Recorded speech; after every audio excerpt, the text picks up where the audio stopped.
What is free will in the shadow of God and science? Let us begin by briefly examining ourselves. There is no denying that we all make decisions every day from the choices before us. For example, a person opens the refrigerator door to scan its contents, which contribute to a decision whether a meal will be cooked that night or they'll be sitting down to a takeaway meal. Not all decisions made lead to a satisfactory outcome. For example, the decision to cook from the meager contents of the refrigerator led to a tasteless and miserable meal. We all have regrets about things done and said. Then the challenge becomes to make the right decision every time. Such an outcome would lead to a life of joy, peace, and no regrets. However, at times that challenge is destined to fail simply because of who we are.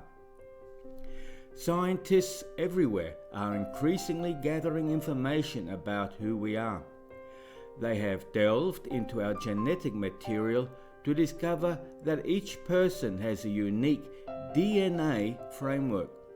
Under the microscope, they have seen some genetic material that is flawed or arranged in a different way that makes that person unique in their own way.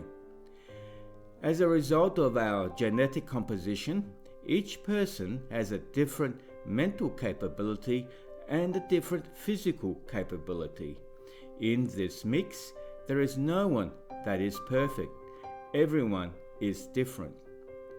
Over a lifetime, from birth to death, both mental and physical capability will vary considerably, and therefore the decision-making ability varies accordingly.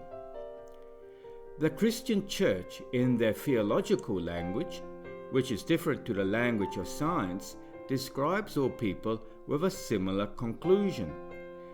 Christians generally say that all people are born as sinners. That means that all people are imperfect from birth and are often unable to make the right decisions for a better life. Throughout life, many choices on offer come out of a person's environmental situation or place in life. They interact with and challenge a person's mental and physical capabilities in their decision-making process. For example, a person with an upset stomach from a poor meal has their day further compounded with woe when told by their employer to take a significant salary cut or find another job. Feeling ill and under pressure, the employee decides to go home. At another time, a different decision may have been reached.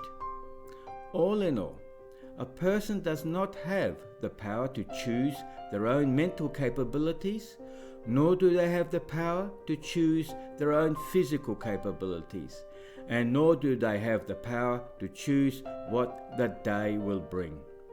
They are all variables that press upon the decision-making process. Fear is also a factor, and it is also an acknowledgement of the powerless nature of people. Fear has always been a significant adversary towards making a decision for a better life. The history of humankind frequently speaks of fear, war, and death.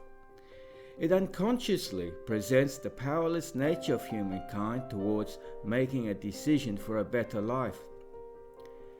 From the Christian perspective, God is acknowledged as the creator of all things in heaven and on earth.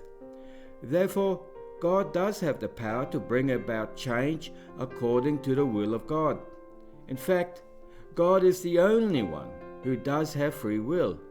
God's presence within creation makes God an influencing factor in a person's life towards a decision for a better life. God's love for all people has become a powerful factor for change and the power to rise up and love again. God demonstrated love by descending to earth in the form of a man named Jesus. While on earth, Jesus performed many miracles. He forgave all people their mistakes and failures. He gave them joy, hope, peace, love, and He promised them a place with Him in heaven. We do not have free will, as some imagine. However, the good news of Jesus is a strong influencing factor in the decision-making process. The good news is particularly relevant for all who feel they are powerless and are seeking a better life. Thank you for listening. I'm Martin Elgar.